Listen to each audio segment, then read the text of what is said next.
How I paid Notorious Kidnapper Evans extra $200,000 after $1 million ransom, victim. Alleged Notorious Kidnap Kingpin, Chuck Woody Onwuamadike, popularly known as Evans, collected an extra $200,000 from one of his victims after claiming part of the $1 million ransom was old money, Premium Times can report. The victim, who requested not to be named because he did not want publicity, said he paid a total of $2 million to Evans and not $1 million as being reported. $2 million, from me, not $1 million, he's writing. The victim, who was among the several people kidnapped by Evans in the Festock area, told Premium Times in an exclusive interview. Because when he released me, there was an agreement between me and him. The day he was releasing me, he said the money my wife gave him, that like $200,000 was old money, that they did not collect it from her, and that the money must be complete. I told him let him release me, let me to go and look for the money, he agreed. After 1 month, he started calling me. He now told me about my son and where my daughter is working and that if I don't give him the money he'll come after me.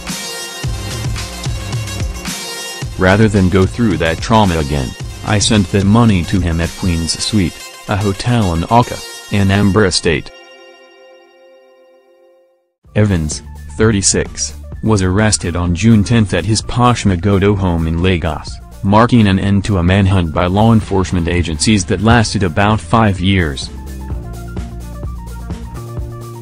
The police said the suspect, who hails from Nwai in Anambra State, was the leader of a highly organized kidnap for ransom syndicate who terrorized Nigerians in Lagos and other parts of Nigeria.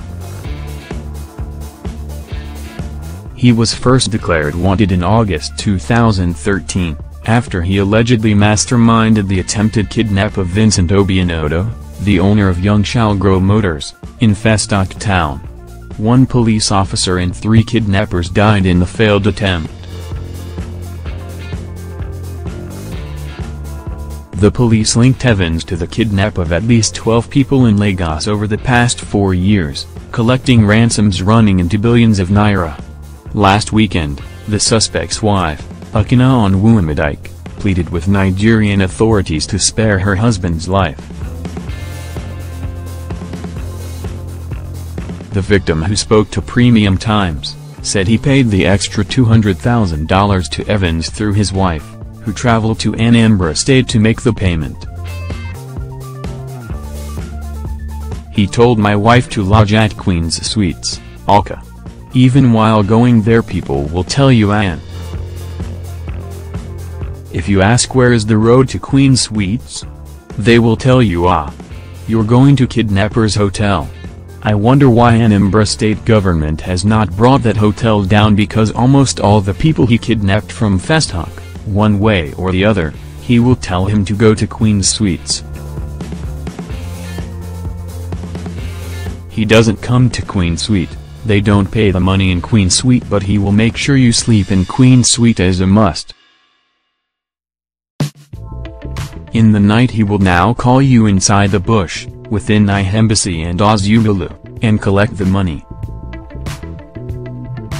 After collecting the money, he will tell you you must go back to Queen's Suite. If you don't go back there, he will shoot you. He forces people to go back there and sleep. What is his connection with Queen's Suite? I also asked him that question yesterday because we met him, all the people he kidnapped. Abakari arranged a meeting, brought him out, and we asked him questions at State Command, GRA. I gave him $200,000 when I came out. Yesterday when I told him, he could not deny it, because I told him how it happened, as I narrated to you. We are not aware. When contacted by Premium Times, the management of Queen's Suites, Oka, said they were not aware of Evans' activities. Definitely, I never knew of Evans anyway, said Amika Nakukwu, the hotel manager.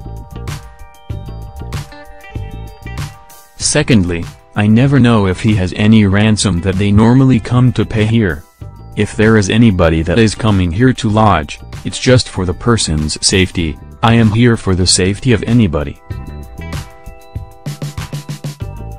Whoever that came to my hotel to lodge only came for the safety. I never knew of Evans the kidnapper. On Sunday, Evans led the police to some of the houses where he kept his victims pending when he collects their ransom at Jakanda Estate, Ejigbo, and New Igando.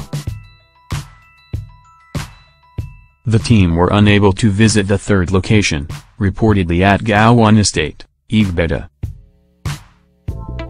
From what I saw, in the news, yesterday, of the detention camp, it does seem that it was Jakanda Estate they kept me, the kidnapped victim told Premium Times.